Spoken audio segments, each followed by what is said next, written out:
अगर आप भी चाहते हैं कि सोनो टोन भोजपुरी का ऑडियो वीडियो सबसे पहले आप तक पहुंचे, तो लाल बटन दबाकर चैनल को सब्सक्राइब करें और हाँ, बेल आइकन को दबाना ना भूलें।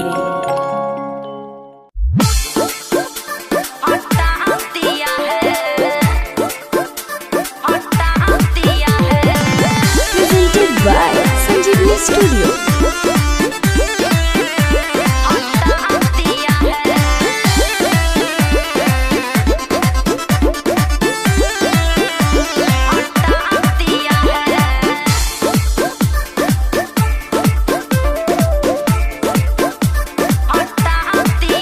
पहले लोढ़ा से सिम तुहरा बादी हलू, फिर लहंगा में कैमरा लगा ली हलू।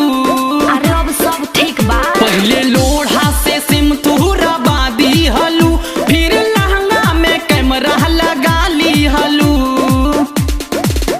सुनो जानू हो, अरे का सुनो जानू, मेरा पिया समझा दिया है, लहंगा से कैमरा हटा दिया है। सुनो जानू, मेरा पिया समझा दिया है, लहंगा से कैमरा हटा दिया है। साचो का अरे हाँ हो, हटा दिया है।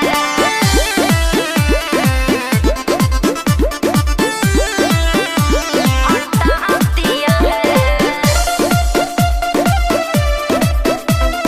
लहंगा से कैमरा हटा दिया है।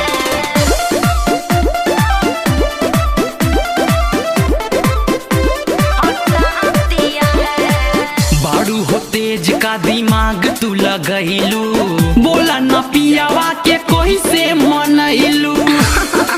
अरे का बताई, मम्मी या पापा के कसम खइनी, मामा के लइका तो क्या भाई बतैनी। अरे बाप रे बाप।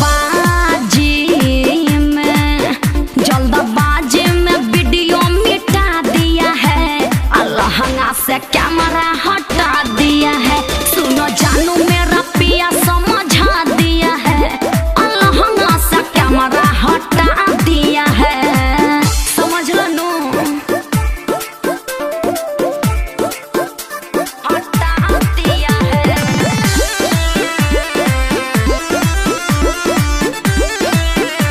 हटा दिया है।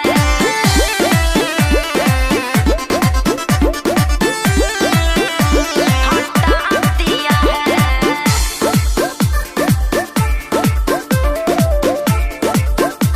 हटा दिया है। कोरा त मन की हम बे चली आई, ढेर दिन के लहगोल मुरचा छोड़ाई। अरे बर्दाश्त नइखे होता हो। ओहो, पिया छोटा ना जब चल जाई है बहरा, आर्यन हो मजा फिर से मिले लागे तहरा। जाने वाला है टिकट कटा लिया है, लहंगा से कैमरा हटा दिया है। सुनो जानू, मेरा पिया समझा दिया है, लहंगा से कैमरा हटा दिया है। पहले लोढ़ा से सिम तुहरा बादी हलू, फिर लहंगा में कैमरा लगा ली हलू। अरे अब सब ठीक बा। पहले लोढ़ा से सिम तुहरा बादी हलू, फिर लहंगा में कैमरा लगा ली हलू। सुनो जानू हो, सुनो जानू, मेरा पिया समझा दिया है, लहंगा से कैमरा हटा